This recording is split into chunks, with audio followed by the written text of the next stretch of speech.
The CEO's golden boy labeled my genius as academic masturbation, so I handed our $900 million quantum breakthrough to our rivals. Because brilliance isn't owned, it's earned. And here's how I taught him that lesson. They claim intelligence comes in many forms, but Blake Morgan only recognized the kind backed by an Ivy League diploma and family connections, failing to understand that true brilliance doesn't flaunt credentials. It proves itself through results. And underestimating someone quietly building the foundation of your empire is a very costly mistake. My name is Mila Dawson, and at 29, I had just become the youngest principal research scientist in Next Tech Industries' 40-year history. Not that anyone in the suite cared. What mattered was how I looked in their promotional materials, not the revolutionary quantum computing algorithms I developed that were about to transform artificial intelligence forever. That morning, everything shifted like any other Tuesday. I arrived at our Boston headquarters at 6:45 a.m., watching the city stir through the panoramic windows of our 32nd floor lab, the Charles River reflecting the early sunlight like liquid silver, MIT's dome in the distance reminding me of the academic world I'd left behind for something bigger. I'd earned this view through 3 years of 90-hour weeks, breakthrough discoveries, and quantum innovations our competitors couldn't comprehend. My algorithms weren't just code, they were mathematical poetry, processing information in ways that defied conventional computing. That's when I first saw him striding across the floor like he owned it, which, technically, he soon would. Drawing attention effortlessly, 6 feet tall, auburn hair perfect, jawline straight out of an ad, charcoal suit worth more than most researchers made in 3 months, every inch of him screaming privilege. But it was his cold, calculating blue eyes that told the real story. "That's the new era, heir," whispered Emily, my closest colleague. Blake Morgan, CEO Leah's son, groomed to take over strategic operations. I watched him pause at workstations, nodding politely while comprehending nothing.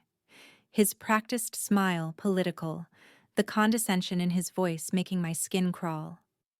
"Interesting," he said to Dr. Rodriguez, detailing machine learning optimization. Eventually, he arrived at my station, where I was debugging a complex quantum entanglement simulation. My monitors displayed cascading code that looked like hieroglyphs to the untrained eye. "And you must be Ma Dawson," he said, extending a manicured hand. "Principal research scientist. Quite impressive for someone so—" His gaze drifted from my face to my figure. "Young." I shook his hand briefly, noting the softness of a lifetime avoiding manual labor. "Age is irrelevant when you focus on results, Mr. Morgan." "Blake, please. We'll be working closely together," he said, smiling without reaching his eyes. "I'm interested in Project Aurora. Quantum computing for AI enhancement?" "Correct. Project Aurora was my creation. 3 years of research producing algorithms capable of processing AI at speeds making current technology look prehistoric, with limitless applications in medical research, financial modeling, climate prediction, and space exploration. We were on the brink of something that could change everything. The Aurora framework utilizes quantum superposition principles to create neural networks that can exist in multiple states simultaneously, I explained, pulling up a demonstration on my primary monitor. Traditional AI processes information linearly, but quantum-enhanced systems can explore millions of possibilities in parallel. Blake nodded along, though I could see his eyes glazing over. He was hearing words without understanding their weight. "Fascinating. And this is all based on proprietary algorithms you've developed. 7 core patents with 14 subsidiary applications?" he asked. I confirmed, noting that perfecting the mathematics alone had taken 18 months. He repeated it slowly, as if tasting something bitter. "Right. Well, I'm sure the practical applications are what really matter."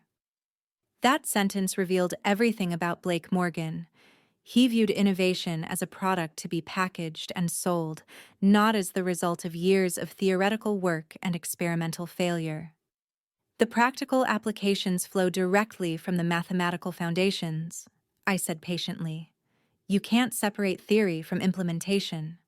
Of course not, he agreed quickly, clearly uncomfortable as the conversation veered into territory he didn't understand.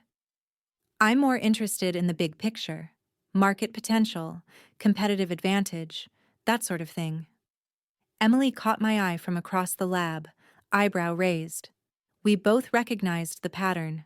MBA mentality meets PhD reality, and the MBA always assumed it mattered more.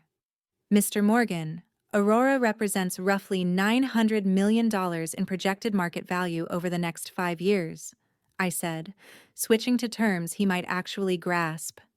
Conservative estimates suggested we could capture 40% of the quantum computing market if executed properly. His eyes lit up immediately. Of course they did. Now that's what I want to hear. 900 million. He pulled out his phone, likely jotting a note. We'll need to discuss acceleration strategies. The market waits for no one. After Blake moved on to interrogate other departments, Sarah approached my workstation with 2 cups of coffee and a wary expression. That guy gives me the creeps, she said, settling beside me. Did you see how he looked at you? Like you were some kind of curiosity. I've dealt with worse, I replied, though her observation unsettled me more than I wanted to admit. His gaze had lingered in ways that felt uncomfortably personal. Mila, be careful around him. I've heard stories about how the Morgan family operates.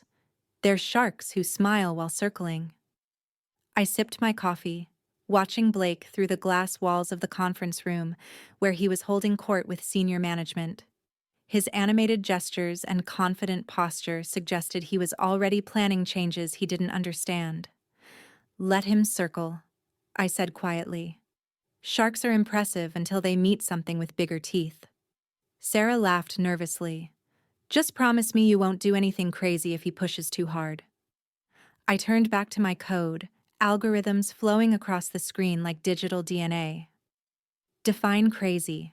The next 2 weeks exposed Blake's true nature through a series of increasingly condescending interactions that made my jaw clench with suppressed frustration. During our first formal project review, Blake waltzed into the conference room 15 minutes late, coffee in hand, acting as if punctuality were optional when you own the building. Sorry, everyone, the conference call with Tokyo ran long, he announced, though I had seen him chatting with the receptionist moments earlier. I had prepared a comprehensive presentation detailing Aurora's development timeline, technical specifications, and projected milestones. 43 slides of meticulous research representing months of analysis. Let's get to the technical jargon, Blake interrupted after my 3rd slide. What's the bottom line? When can we bring this to market? The timeline depends on beta testing completion, regulatory approval for quantum computing applications, and, sweetheart, I need dates, not dissertations. Sweetheart. The room went silent. Dr. Peterson, our department head, shifted uncomfortably. Sarah's eyes widened in disbelief. I set down my presentation remote with deliberate calm. Mr. Morgan, I am providing the information necessary to make informed decisions about a $900 million innovation. If you prefer oversimplified answers to complex questions, perhaps someone else should lead this review. Blake's smile faltered briefly before snapping back into place. Of course, you're absolutely right. Please continue with your thorough analysis. But the damage was done. He had already set the dynamic he wanted. I was the attractive scientist who got too deep into details, and he was the pragmatic leader keeping things focused on what really mattered. After the meeting, Dr. Peterson pulled me aside in the hallway. Mila, I know Blake's approach is different from what we're used to, but the family is making big changes, and we all need to adapt. Adapt to what? Being condescended to and dismissed under a new leadership style? Blake brings a fresh perspective from the business side, Dr. Peterson said. I stared at him, a man I'd respected for 3 years, watching him rationalize Blake's behavior simply because the Morgan family signed his paychecks. His perspective: technical expertise doesn't matter as long as the numbers look good. That's not fresh, Dr. Peterson. That's how companies fail. Just try to work with him, okay? For all our sake.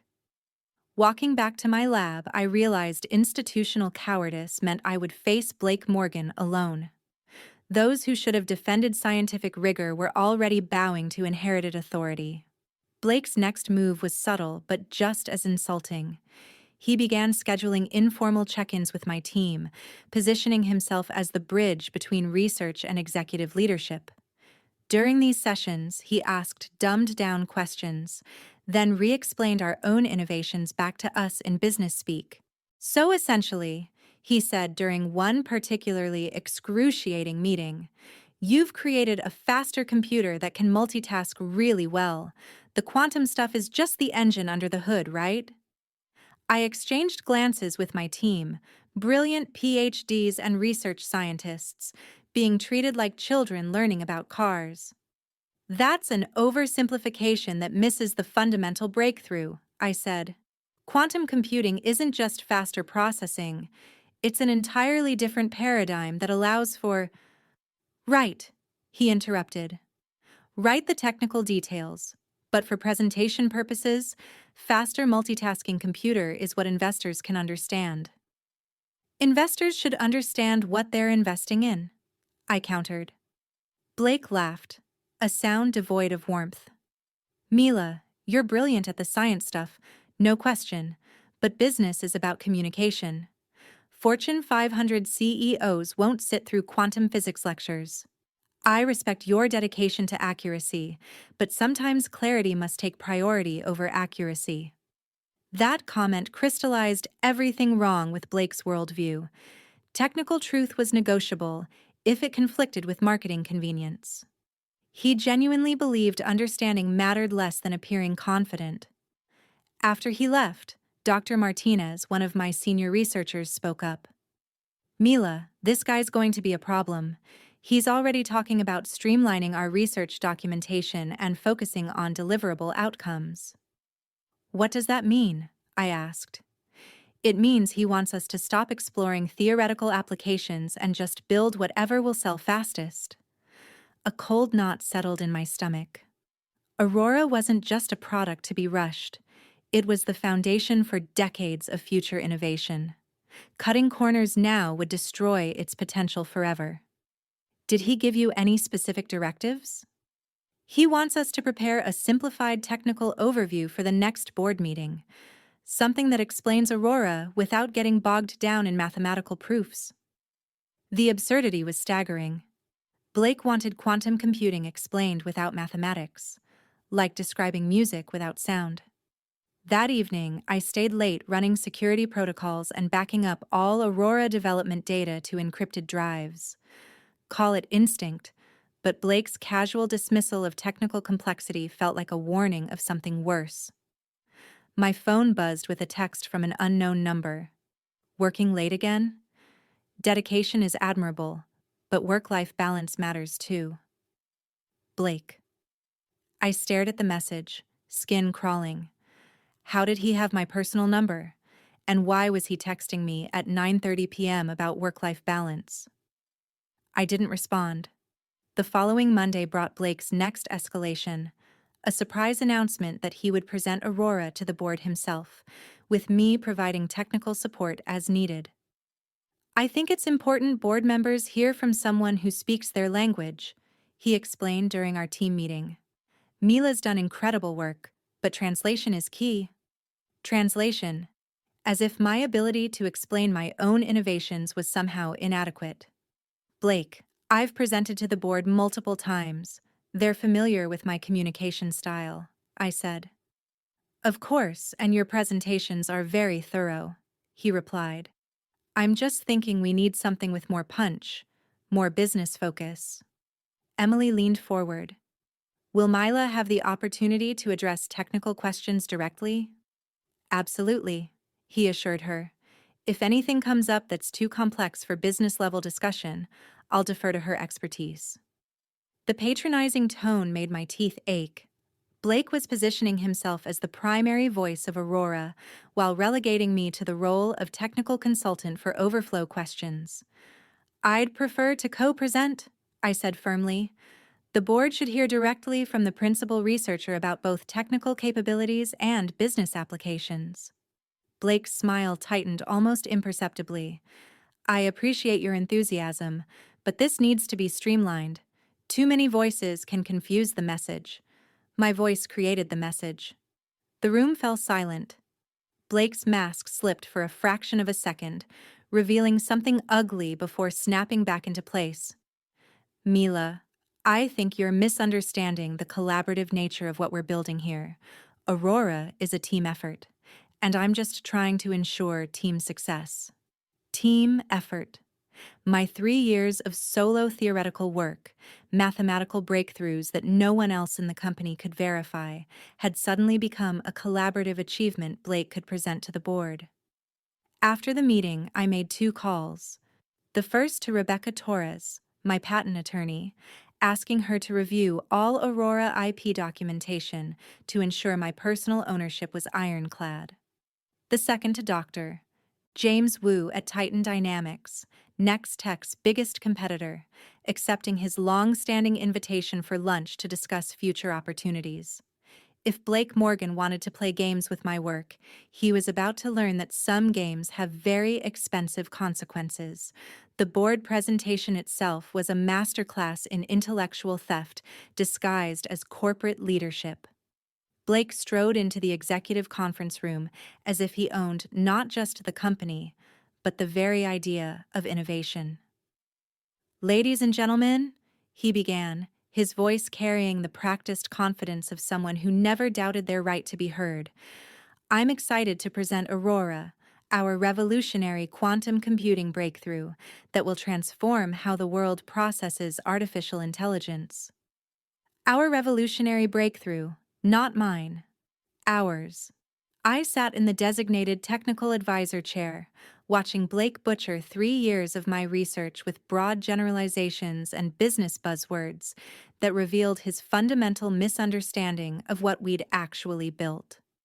"Aurora represents a paradigm shift in computational thinking," he continued, clicking through slides I'd created, now bearing his name as primary presenter.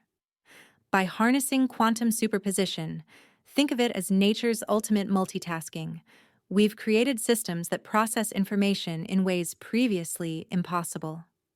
He was reading my own words back to me, simplified to the point of meaninglessness. Quantum superposition wasn't nature's ultimate multitasking. It was a fundamental property of matter, allowing particles to exist in multiple states simultaneously until observed. The comparison was like calling Einstein's theory of relativity a neat trick with time. Board member Margaret, no relation to Emily, raised her hand. "Blake, can you explain the specific advantages over current AI processing methods?" Blake glanced at me, and I could see the moment he realized he'd hit the limits of his prepared material. "Ma can speak to the technical specifics," he said smoothly. "But the key point is speed and capability improvements that position us years ahead of competitors." Margaret looked directly at me. "Miss Dawson, what kind of performance improvements are we seeing?" Finally, I was allowed to speak about my own work. Aurora's quantum-enhanced neural networks can process certain problem categories approximately 10,000 times faster than traditional systems, I explained, standing and moving to the presentation screen. More importantly, they can explore solution spaces classical computers physically cannot access. "Can you give us a concrete example?" I pulled up a demonstration I'd prepared separately, showing Aurora solving a protein folding problem that had stumped conventional supercomputers for months: medical research, financial modeling, climate prediction, any field requiring complex optimization across multiple variables. Aurora didn't just work faster, it worked differently, finding solutions other systems couldn't even perceive. The room was silent, absorbing the implications. These were intelligent people who understood the true magnitude of what I was describing. "What's our projected market advantage?" asked Robert Kim, the financial board member. "Conservative estimates suggest a 5-year lead over competitors," I replied. "The mathematical foundations alone would take other companies years to replicate, assuming they could even attract the right talent." Blake stepped back into the conversation, clearly uncomfortable with how long I had been speaking. "Exactly the kind of competitive advantage we need," he said, moving between me and the board. "Which brings us to our go-to-market strategy." He launched into a timeline that made my stomach drop. Blake wanted beta testing to begin in 6 months and full commercial release within 18 months. A schedule that would require cutting corners on safety testing, regulatory compliance, and system optimization. "Blake," I interrupted, unable to stay silent. "That timeline assumes everything goes perfectly. Quantum computing applications require extensive validation to ensure stability and security." "Of course," he replied, his tone dripping with the suggestion that I was stating the obvious. "But we also can't let perfect be the enemy of good. First mover advantage is everything in tech." "Not if we release something that fails catastrophically in the field," I said. Blake's smile tightened, strained. "Mila, I appreciate your caution, but we need to balance technical perfectionism with market realities." Technical perfectionism, as if ensuring our quantum computing platform wouldn't collapse under real-world conditions was some kind of luxury. Board member Patricia Williams leaned forward. "Miss Dawson, what do you see as a reasonable timeline for a stable commercial release?" 24 to 30 months minimum," I said honestly. "Quantum systems are inherently fragile. We need extensive testing to ensure reliability across different computational environments." Blake's jaw tightened. "Or we could prioritize core functionality and iterate quickly based on user feedback. That's how successful tech companies operate." The fundamental difference in our philosophies couldn't have been clearer. Blake saw Aurora as software to be debugged through customer complaints, while I saw it as a quantum system that could cause massive data corruption or security breaches if rushed prematurely. After the board meeting, Blake cornered me in the hallway, his professional mask finally slipping. "What was that in there?" he demanded, voice low but furious. "That was honesty about development timelines. That was sabotage. You made me look like I don't understand the technical requirements. Do you understand the technical requirements?" He stepped closer, invading my personal space in a way that made my skin crawl. "Listen carefully, Mila. I'm trying to be collaborative here, but you're making it very difficult. This company needs leadership that can balance technical excellence with business pragmatism. And you think you provide that leadership? I think I provide the kind of leadership that turns brilliant research into profitable products. Your job is to make sure the technology works. My job is to make sure it succeeds in the market." I stared at him, recognizing the fundamental arrogance of his position. Blake genuinely believed that technical expertise was subordinate to business strategy, that the person who built something mattered less than the person who sold it. "Blake, without technical excellence, you have nothing to sell. Aurora isn't just another software product to be rushed to market and patched later. It's a quantum system that requires precision at every level. Everything cannot simply be optimized post-launch. That's what updates are for." The ignorance was breathtaking. Blake wanted to treat quantum computing like a mobile app that could be patched whenever users reported bugs. "You can't update quantum mechanical behavior, Blake. Either the mathematics work correctly, or they don't. There is no middle ground." "There's always a middle ground. That's what business is about. Finding workable compromises." I realized at that moment that Blake Morgan embodied everything wrong with modern corporate culture. The belief that expertise was negotiable, that complexity could be flattened by sheer will, and that understanding something mattered less than controlling it. I need to get back to work, I said, stepping around him. Blake's voice followed me down the hallway. Mila, we're going to need to discuss your attitude problem soon. This kind of resistance isn't sustainable. Attitude problem? Because insisting on technical accuracy was now a character flaw? That evening, I called Dr. James Wu at Titan Dynamics and scheduled lunch for the following Friday. If Blake wanted to treat Aurora as his personal property, despite having no understanding of how it worked, he was about to learn that some intellectual property couldn't be stolen, only lost. The lunch took place at a discreet Cambridge restaurant, far from Nextech's Boston headquarters. James was everything Blake wasn't, a PhD in theoretical physics, who had built Titan Dynamics from the ground up through genuine technical innovation, not inherited wealth. Mila, I've been following your publications for years, he said over appetizers. Your work on quantum classical interface protocols is groundbreaking. How are you finding the corporate environment at NXT? I chose my words carefully, aware that this conversation could change everything. The technical challenges are stimulating, but the business leadership has become complicated. James nodded knowingly. Blake Morgan, I've heard stories from colleagues who've dealt with him at conferences. Charming but shallow, more interested in claiming credit than understanding fundamentals. That's diplomatic, I replied. I didn't have to work with him. James leaned forward. Mila, I'll be direct. Titan has been developing quantum computing capabilities, but we're years behind where you are with Aurora. If you ever want to lead a research division with full technical autonomy and unlimited budget, I'd like to continue this conversation. The offer hung in the air. It wasn't just a job. It was a chance to bring Aurora's innovations to someone who truly understood science. That's generous, I said, but Aurora was developed at Next Tech using their resources. Aurora was developed by you, using your intellect. Equipment and funding are tools. Innovation comes from individuals. The patents are in your name. Correct. I nodded. Through careful legal structuring with Rebecca, my core patents were personally owned and licensed to Next Tech, not assigned. Protection I had insisted on after watching other researchers lose control of their discoveries.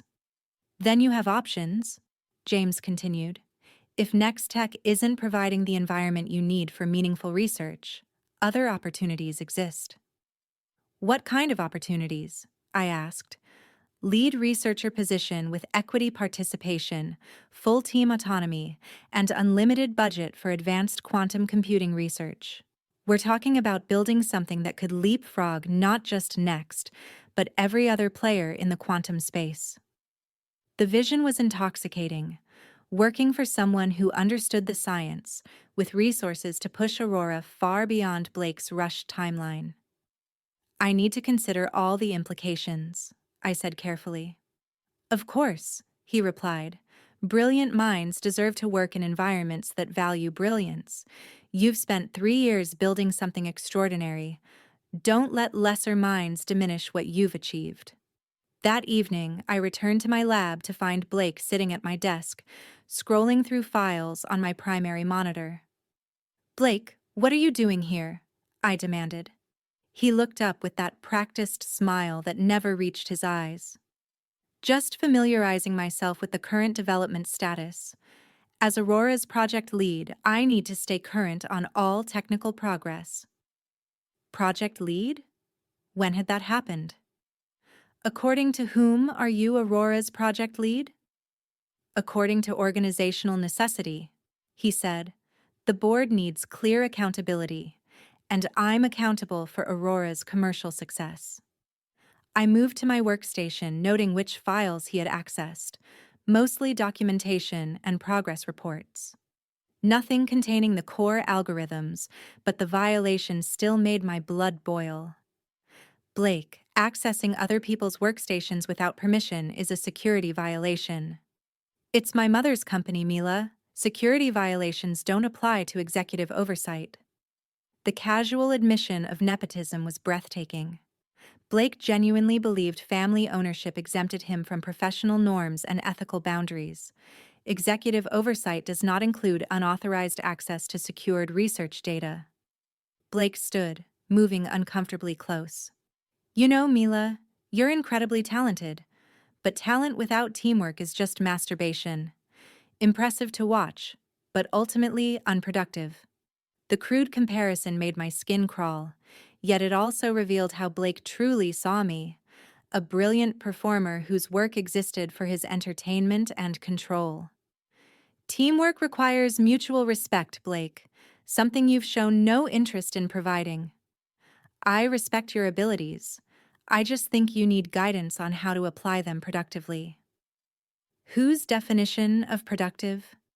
Blake's mask slipped again, revealing the arrogance beneath, the definition that turns research into revenue.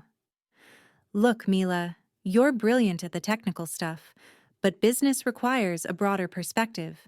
You see quantum computing. I see market dominance. And if market dominance compromises technical integrity that can't generate profit is just expensive masturbation. Again, his repeated sexual metaphor wasn't accidental. Blake was deliberately making me uncomfortable, asserting dominance through inappropriate language in a professional setting.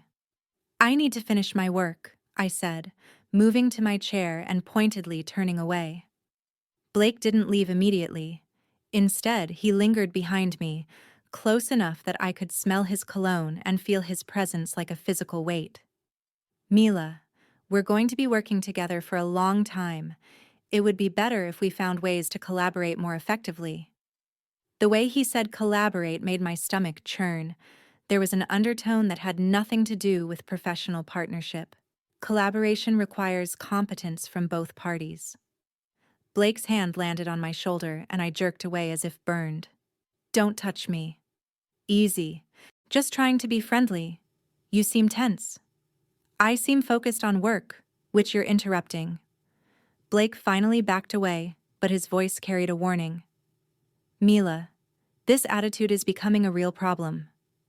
I've been patient, but patience has limits. After he left, I immediately changed all my passwords, ran security scans on my workstation, and backed up Aurora's complete codebase to encrypted drives stored offsite.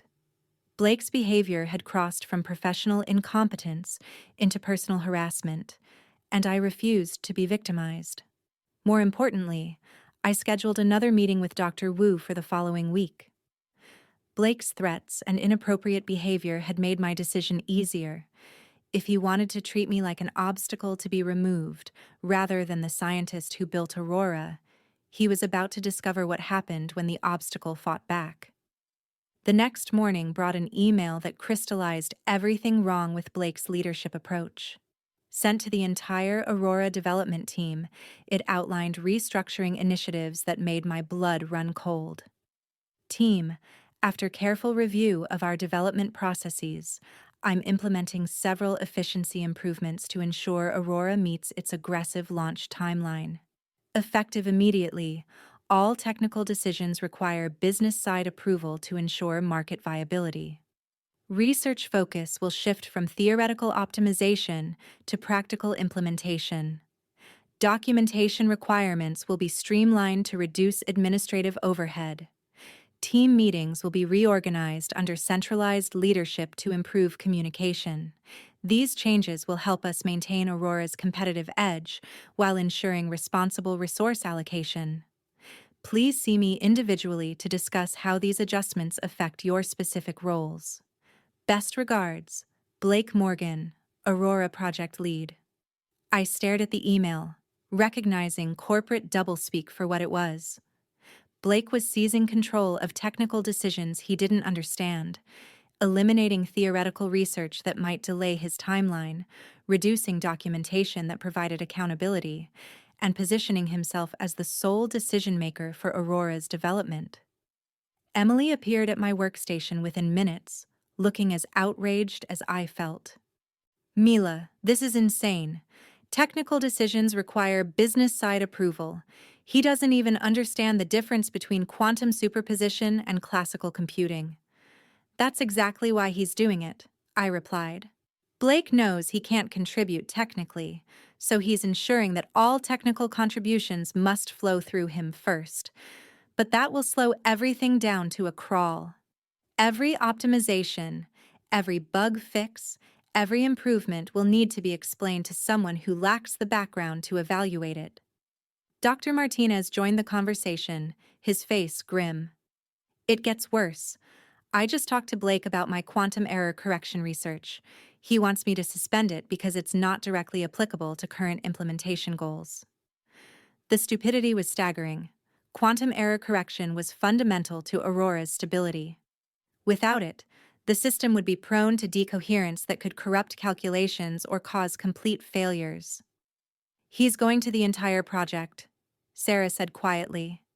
This isn't efficiency improvement. This is ego management. I looked around at my team, brilliant researchers who had dedicated years to pushing the boundaries of quantum computing, being reduced to code monkeys who needed permission to pursue the very innovations that had made Aurora possible. I have a meeting with him this afternoon, I said. Let me see if I can talk some sense into him. But as I spoke the words, I knew they were hollow. Blake wasn't interested in sense. He was interested in control. And control meant reducing everyone else to subordinate positions, regardless of expertise. The meeting took place in his newly renovated office, complete with floor-to-ceiling windows, leather furniture, and abstract art that probably cost more than most researchers' annual salaries. He sat behind a massive desk like a king granting audience to a subject. Mila, glad you could make it.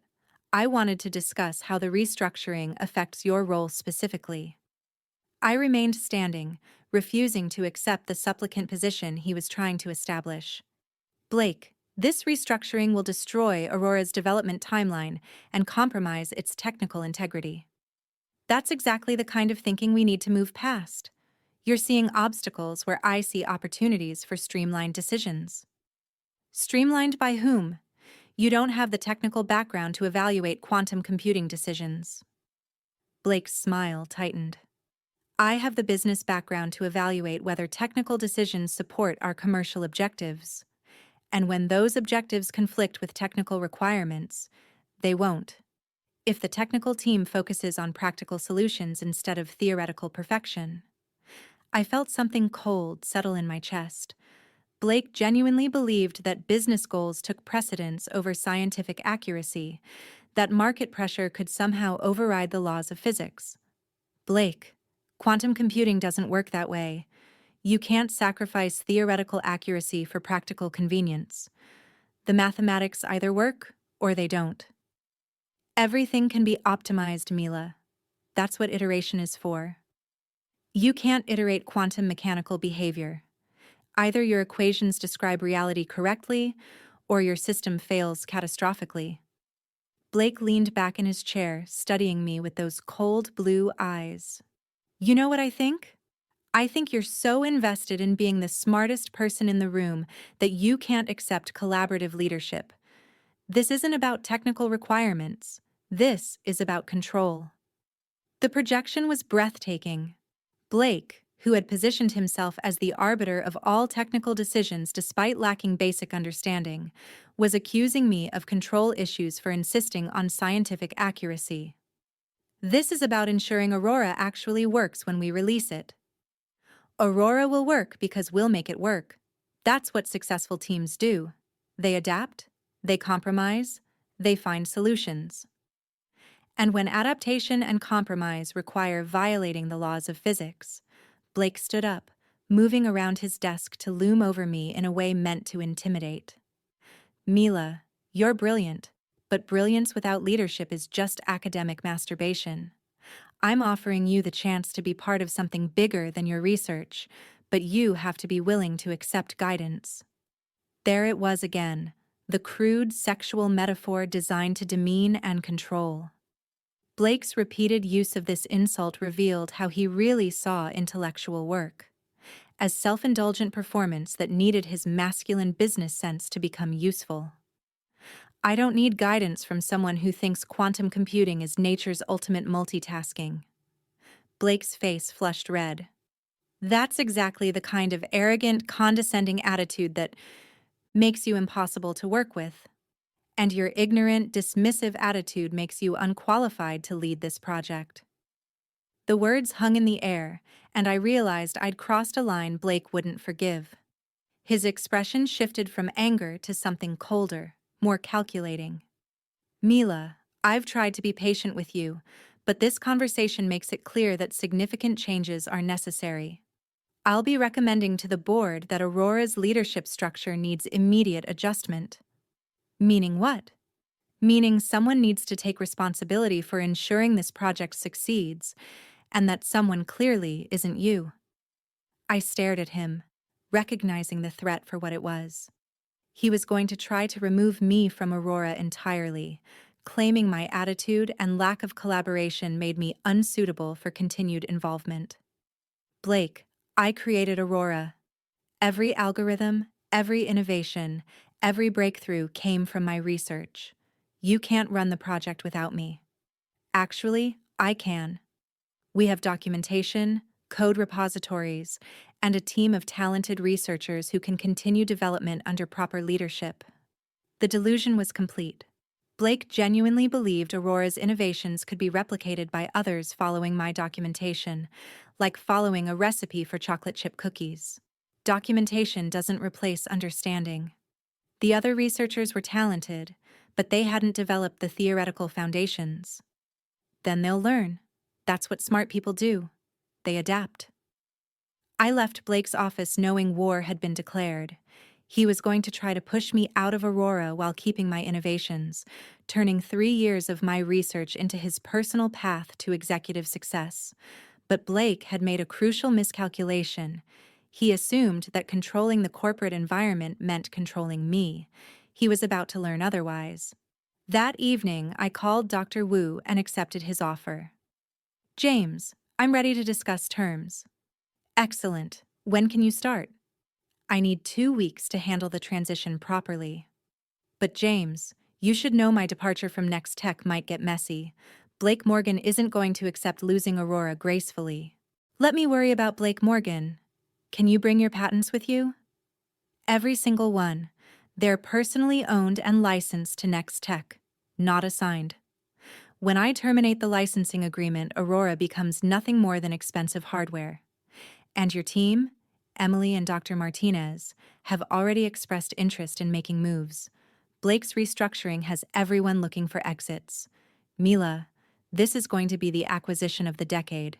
Aurora's capabilities with Titan's resources and infrastructure will leapfrog every competitor in the quantum space.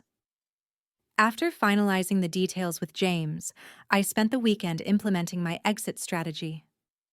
Every line of Aurora's core code was backed up to secure servers outside Nextech's network.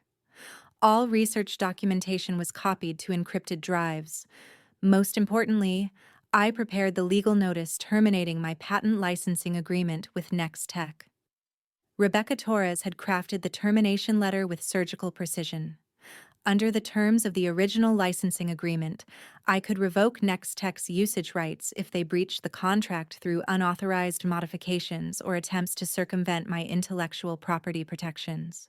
Blake's restructuring and attempted seizure of technical control provided exactly the breach I needed. Monday morning, I arrived at the office early, knowing this would be my last week at Nextech. Blake was already in the lab, hovering over Emily's workstation with 2 security guards flanking him. Mila, perfect timing, he said without looking up. We need to discuss some security concerns. I approached slowly, noting the way the guards positioned themselves between me and the exit. What kind of security concerns? Blake finally turned to face me, his expression mixing triumph with something far uglier.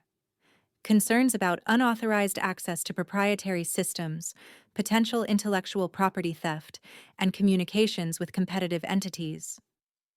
My blood ran cold. Somehow Blake had discovered my meetings with Dr. Wu.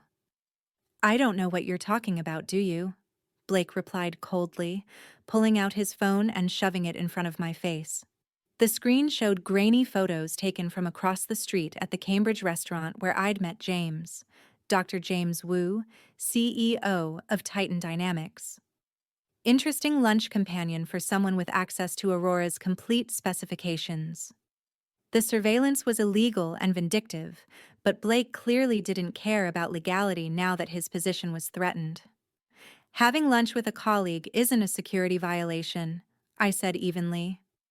Having lunch with a competitor while discussing proprietary technology certainly is, he snapped, nodding to the security guards. Miss Dawson's system access needs to be suspended immediately pending investigation. I watched as one of them moved toward my workstation, locking me out of systems I'd built from the ground up. Blake, you can't restrict my access without due process and formal charges. Actually, I can. Security protocols allow immediate suspension when corporate espionage is suspected. Corporate espionage. He was going nuclear, accusing me of the most serious violation possible. Emily stepped forward, pale but resolute. Blake, this is insane. Mila created Aurora. She's not stealing anything. Emily, focus on your own responsibilities. This doesn't concern you. Sarah didn't back down. It concerns all of us. You're accusing the most ethical researcher I know of espionage based on a photograph of her eating lunch. Blake's mask finally shattered, revealing the vicious authoritarian underneath. Emily, your continued employment depends on your ability to follow instructions and avoid insubordination. Choose your next words carefully. The threat was explicit. He was isolating me through fear, holding my colleagues' livelihoods hostage. I looked around the lab at people who had worked beside me for 3 years, seeing the conflict on their faces. It's okay, I told Sarah quietly. Don't risk your career for this. As I spoke, I sent a single text to Rebecca Torres. Execute immediately. Blake was too busy savoring his moment to notice the move that would destroy everything he was trying to steal. You'll surrender all company property, laptop, badge, documentation, and any Aurora-related materials, he ordered. I complied, handing over what belonged to them. What I didn't surrender was my personal phone, my encrypted off-site backups, or the legal bomb already counting down. You'll hear from our legal department about potential criminal charges, Blake said as security escorted me out. Corporate espionage carries serious penalties. I smiled at him, the first genuine smile I'd ever given Blake Morgan. You're absolutely right. Corporate espionage does carry serious penalties. I look forward to seeing how that works out for you. The confusion on his face was perfect. He thought he'd won. By Tuesday afternoon, his victory had turned to ash. Rebecca's formal letter hit Nextech's legal department and the entire board, terminating their license to use my quantum computing patents due to material breach of contract, unauthorized seizure of control, circumvention of IP protections, and removal of the patent holder from oversight. Then, Aurora began to fail. Without my authentication protocols and continuous optimization, decoherence errors spiraled out of control. By Wednesday, Aurora was producing garbage outputs, crashing servers, and collapsing under the very shortcuts Blake had forced into place. Blake called me 17 times. I didn't answer. Thursday brought the news I'd been waiting for. Titan Dynamics announced the acquisition of my revolutionary quantum computing patents, along with my appointment as Chief Innovation Officer and Director of Quantum Research. The press release hit like a bomb. Dr. Dawson's groundbreaking work in quantum-enhanced artificial intelligence represents a paradigm shift in computational capability.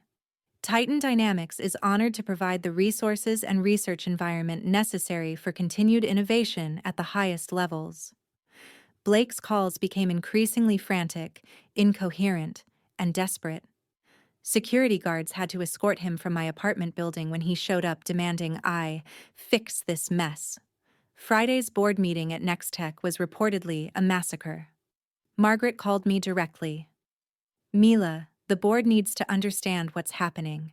Aurora is completely non-functional, and Blake claims you sabotaged the systems. Margaret, I didn't sabotage anything.